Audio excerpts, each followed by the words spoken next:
ಒಳ್ಳೆ ಬ್ರೇಕ್ಫಾಸ್ಟ್ ಮತ್ತು ಮಧ್ಯಾಹ್ನ ಊಟ, ರಾತ್ರಿ ಊಟ, ಲಂಚ್ ಬಾಕ್ಸ್ಗೆ ಪರ್ಫೆಕ್ಟ್ ಆಗಿರೋಂಥದ್ದು ರೆಸಿಪಿನ ನೋಡ್ಕೊಂಡು ಬರೋಣ ಬನ್ನಿ. ನಾನಿಲ್ಲಿ ಮಾಡ್ತಾ ಇರೋದು ಪಾಲಕ್ ಫ್ರೈಡ್ ರೈಸ್ ಸ್ನೇಹಿತರೆ. ನಮಸ್ಕಾರ ಸ್ನೇಹಿತರೆ, ನನ್ನ ಚಾನಲ್ಗೆ ಎಲ್ರಿಗೂ ಸ್ವಾಗತ ಸುಸ್ವಾಗತ. ನಾನಿವತ್ತು ಮಾಡ್ತಾ ಇರೋದು palak fried rice. Very very very tasty. ನಾನಿಲ್ಲಿ ಒಂದು ಕಟ್ ಪಾಲಕ್ನ ಸಣ್ಣದಾಗಿ ತೊಳೆದ್ಬಿಟ್ಟು ಹೆಚ್ಚಿದ್ದೀನಿ. ನಾನಿಲ್ಲಿ ಈರುಳ್ಳಿ ಮತ್ತು ಹಸಿಮೆಣಸಿನಕಾಯಿ, ಸ್ವಲ್ಪ ಕೊತ್ತಂಬರಿ ಸೊಪ್ಪು. ಒಗ್ಗರಣೆಗೆ ಎಣ್ಣೆ ಹಾಕಿಬಿಟ್ಟು ಸಾಸಿವೆ ಹಾಕಿದ್ದೀನಿ ಸ್ನೇಹಿತರೆ.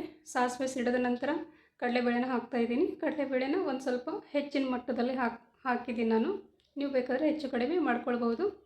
ಸ್ವಲ್ಪ ಕಲರ್ ಚೇಂಜ್ ಆಗಿದ ತಕ್ಷಣ ನಾವು ಇದಕ್ಕೆ ಹಸಿಮೆಣಸಿನ್ಕಾಯಿನ ಹಾಕೋಣ ಸ್ನೇಹಿತರೆ. ಸ್ವಲ್ಪ ಎಣ್ಣೆಯಲ್ಲಿ ಹಸಿಮೆಣಸಿನ್ಕಾಯಿ ಒಳ್ಳೆ ಫ್ರೈ ಆಗಬೇಕು. ಹಾಗಾಗಿ ಹಸಿಮೆಣಸಿನ್ಕಾಯಿನ ಹಾಕ್ಬಿಟ್ಟು ಚೆನ್ನಾಗಿ ಸ್ವಲ್ಪ ಎಣ್ಣೆಯಲ್ಲಿ ಬಾಡಿಸೋಣ.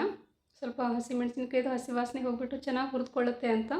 ತುಂಬ ಅಂದರೆ ತುಂಬ ಚೆನ್ನಾಗಿರುತ್ತೆ. ನಾವು ಅನ್ನ ತುತ್ತು ಬಾಯಲ್ಲಿ ಇಟ್ಕೊಳ್ಬೇಕಾದ್ರೆ ಅದ್ರ ಜೊತೆ ಏನಾದರೂ ಹಸಿಮೆಣಸಿನ್ಕಾಯಿ ಬಂತು ಚೆನ್ನಾಗಿ ಹುರಿದಿತ್ತು ಅಂತಂದರೆ ತುಂಬ ಚೆನ್ನಾಗಿರುತ್ತೆ. ಖಂಡಿತವಾಗ್ಲೂ ಈ ಥರ ಒಗ್ಗರಣೆ ಸ್ವಲ್ಪ ಚೇಂಜ್ ಮಾಡಿ ನೋಡಿ ನೀವು. ಇವಾಗ ಈರುಳ್ಳಿ ಬೆರೆಸ್ತಾ ಇದ್ದೀನಿ. ಈರುಳ್ಳಿ ಚೆನ್ನಾಗಿ ಹುರಿಬೇಕು ಸ್ನೇಹಿತರೆ ಎಣ್ಣೆಯಲ್ಲಿ. ಹಸಿ ಈರುಳ್ಳಿ ಅಂತಂದರೆ ಒಂದು ಸ್ವಲ್ಪ ನೀರಿನ ಅಂಶ ಇರುತ್ತಲ್ಲ, ಆ ನೀರಿನ ಅಂಶನ ಸ್ವಲ್ಪ ಸುಟ್ಟು ಹೋಗಬೇಕು. ಹಾಗಾಗಿ ಒಂದು ಸ್ವಲ್ಪ ಎಣ್ಣೆಯಲ್ಲಿ ಬಾಡಿಸ್ಬೇಕು. ನೀರಿನ ಅಂಶ ಎಲ್ಲ ಹೋಗಿದ ಮೇಲೆ ತುಂಬ ಚೆನ್ನಾಗಿರುತ್ತೆ. ಇಲ್ಲಾಂದರೆ ಹಸಿ ಇದ್ದರೆ ಬಾಯಿಗೆ ಕಚ್ಕೊಳ್ಳುತ್ತೆ. ಹಾಗಾಗಿ ಹೇಳಿದ್ದು. ಇವಾಗ ಪಾಲಕ್ ಸೊಪ್ಪನ್ನ ಬೆರೆಸೋಣ ಸ್ನೇಹಿತರೆ. ಪಾಲಕ್ನ ಎಲೆ ಜೋಡಿಸ್ಬಿಟ್ಟು ಚೆನ್ನಾಗಿ ತೊಳೆದು ಆಮೇಲೆ ಹೆಚ್ಕೊಳ್ಬೇಕು ಸ್ನೇಹಿತರೆ. ಇಲ್ಲಾಂದರೆ ಅದರಲ್ಲಿರೋ ಏನು ಕೆಲವೊಂದು ವಿಟಮಿನ್ಸ್ ಎಲ್ಲ ಇರ್ತದಲ್ಲ, ನೀರಿನಲ್ಲಿ ತೊಳ್ಕೊಂಡು ಹೋಗುತ್ತೆ ಅಂತ ಹಾಗೆ ಮಾಡೋದು.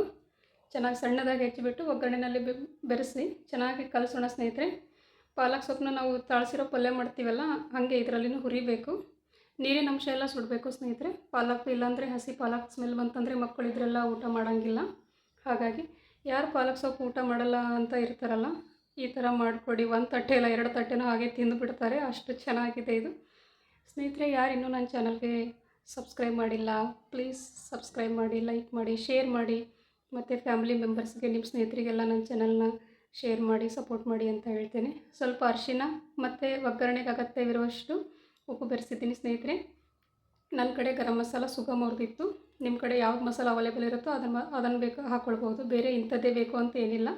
ಇದನ್ನೆಲ್ಲ ಬೆರೆಸ್ಬಿಟ್ಟು ಚೆನ್ನಾಗಿ ಕಲಿಸೋಣ ಸ್ನೇಹಿತರೆ. ಇದು ನಾ ಇಟ್ಟಿರೋ ಪಾತ್ರೆ ಸ್ವಲ್ಪ ಲೈಟ್ ವೇಟ್ ಇದೆ. ಹಾಗಾಗಿ ಇದನ್ನೇನಂತಾರೆ ಪಾತ್ರೆ ಹಿಡ್ಕೊಳ್ಳೋಂಥದ್ದು ಪಕ್ಕ ಹಿಡಿದ್ಬಿಟ್ಟು ತಿರುಗಾಡ್ತಾ ಇರೋದು. ಇಲ್ಲಾಂದರೆ ಒಂದು ಸ್ವಲ್ಪ ಒಲೆ ಮೇಲಿನ ಪಾತ್ರೆ ಆ ಕಡೆ ಈ ಕಡೆ ಆಗೋ ಚಾನ್ಸಸ್ ಇರುತ್ತೆ. ಹಾಗಾಗಿ ಹೇಳಿದ್ದೆ ಸ್ನೇಹಿತರೆ. ಒಂದು 10 ಸೆಕೆಂಡ್, 1 ನಿಮಿಷ, ಒಂದು 50 ಸೆಕೆಂಡ್ವರೆಗೂ ಸಮೀಪ ಮುಚ್ಚಿಡೋಣ.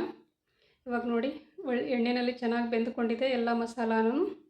ಸ್ವಲ್ಪ ಕಲಸೋಣ ಅದಕ್ಕೆ ಸ್ನೇಹಿತರೆ. ಪ್ಲೀಸ್ ನನ್ನ ಚಾನಲ್ನ ಸಪೋರ್ಟ್ ಮಾಡಿ. ನೀವು ಯಾವ ಊರಿಂದ ನೋಡ್ತಾ ಇದ್ದೀರಿ ಅಲ್ವಾ, ಕಮೆಂಟ್ ಮಾಡಿ ಪ್ಲೀಸ್. ಊರ ಹೆಸರು ಕಮೆಂಟ್ ಮಾಡಿ, ಎಲ್ಲಿಂದ ನೋಡ್ತಾ ಇದ್ದೀರಾ ಅಂತ ಸ್ನೇಹಿತರೆ. ನೋಡಿ ಇಲ್ಲಿ ಅನ್ನನ ಮಾಡಿಟ್ಟಿದ್ದೆ ಕುಕ್ಕರ್ನಲ್ಲಿ. ಒಂದು ಸ್ವಲ್ಪ ಮೆತ್ತಗೆ ಅನ್ನ ಮಾಡಿದ್ದೆ ನಾನು.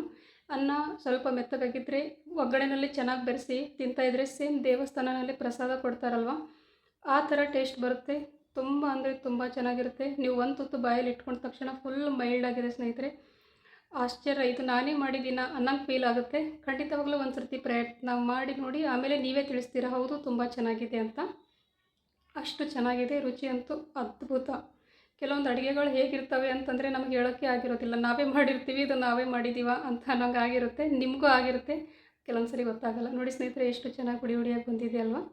ತುಂಬ ಅಂದರೆ ತುಂಬ ಚೆನ್ನಾಗಿ ಬಂದಿದೆ. ಕೊನೆಯಲ್ಲಿ ಸ್ವಲ್ಪ ಕೊತ್ತಂಬರಿ ಸೊಪ್ಪು ಬೆಳೆಸ್ತಾ ಇದ್ದೀನಿ. ಇದಕ್ಕೆ ಕೊತ್ತಂಬರಿ ಸೊಪ್ಪು ಇಲ್ಲ, ಕರಿಬೇವಿನ ಸೊಪ್ಪು ಇಲ್ಲ ಅಂತಂದರೆ ಏನೂ ಅಡ್ಡಿ ಇಲ್ಲ. ಇವಾಗ 2 ಇಲ್ಲದೇನೂ ಮಾಡ್ಕೊಳ್ಳೋಂಥ ಅಡುಗೆ ಪಾಲಕ್ ಸೊಪ್ಪು ಹೊಂದಿದ್ರೆ ಸಾಕು. ಮಿಕ್ಕಿರೋದೆಲ್ಲ ಮನೆಯಲ್ಲೇ ಇರುತ್ತೆ. ನನ್ನ ವೀಡಿಯೋಸ್ನ ಕಡಿಮೆ ಟೈಮು ಮತ್ತು ಕಡಿಮೆ ಸಾಮಗ್ರಿನಲ್ಲಿ ಆಗುವಂಥದ್ದು ಸ್ನೇಹಿತರೆ. ನೋಡಿ ಸರ್ವ್ ಮಾಡ್ಕೊಳ್ತಾ ಇದ್ದೀನಿ. ಎಷ್ಟು ಚೆನ್ನಾಗಿ ಬಂದಿದೆ, ತುಂಬ ಅಂದರೆ ತುಂಬ ಚೆನ್ನಾಗಿ ಬಂದಿದೆ. ಖಂಡಿತವಾಗ್ಲೂ ಒಂದು ಸರ್ತಿ ಮಾಡಿ ನೋಡಿ ಸ್ನೇಹಿತರೆ. ನಾವು ಕಲಬುರಗಿಯವರು. ಈ ಭಾಗದ ಅಡುಗೆಗಳನ್ನು ನಿಮ್ಗೆ ಇಷ್ಟ ಆಗಿದ್ದರೆ ಯಾವ ರೆಸಿಪಿ ಬೇಕು ಅಂತ ಕಮೆಂಟ್ ಬಾಕ್ಸ್ನಲ್ಲಿ ತಿಳಿಸಿ. ಅದೇ ರೆಸಿಪಿನಲ್ಲಿ ಖಂಡಿತವಾಗ್ಲೂ ನಾನು ವಿಡಿಯೋ ಮಾಡ್ತೇನೆ. ಮತ್ತು ಹೊಸ ಕಡಿಮೆ ಟೈಮ್ನಲ್ಲಿ ಆಗೋಂಥ ವೀಡಿಯೋಸೊಂದಿಗೆ ಮುಂದಿನ ರೆಸಿಪಿ ತೊಗೊಂಡು ಬರ್ತೇನೆ ನಾನು. ಟೇಸ್ಟ್ ಅಂತೂ ತುಂಬ ಚೆನ್ನಾಗಿತ್ತು. ನಾನು ಟೇಸ್ಟ್ ಮಾಡಿದ್ದೀನಿ. ನೆಕ್ಸ್ಟ್ ಏನು ಅಂತಂದರೆ, ಈ ರೆಸಿಪಿನ ನೀವು ನಿಮ್ಮ ಮನೆಯಲ್ಲಿ ಮಾಡಬೇಕು. ನಿಮ್ಮ ಮಕ್ಕಳಿಗೆ, ನಿಮ್ಮ ಮನೆಯವರಿಗೆ, ಹಿರಿಯರಿಗೆ, ಕಿರಿಯರಿಗೆ ಎಲ್ಲರಿಗೂ ಊಟ ಮಾಡಿಸಿ ಹೇಗೆ ಬಂದಿದೆ ಅಂತ ನನಗೆ ತಿಳಿಸಬೇಕು. ಮತ್ತು ಮುಂದಿನ ವೀಡಿಯೋದಲ್ಲಿ ಸಿಗೋಣ ಸ್ನೇಹಿತರೆ. ಮುಂದಿನ ವೀಡಿಯೋ ಇದರಂಗೆ ವಿಭಿನ್ನವಾಗಿರುತ್ತೆ. ನೆಕ್ಸ್ಟ್ ವೀಡಿಯೋದೊಂದಿಗೆ ಬರ್ತೀನಿ. Thank you so much. Bye ಎಲ್ರಿಗೂ. ಬಾಯ್.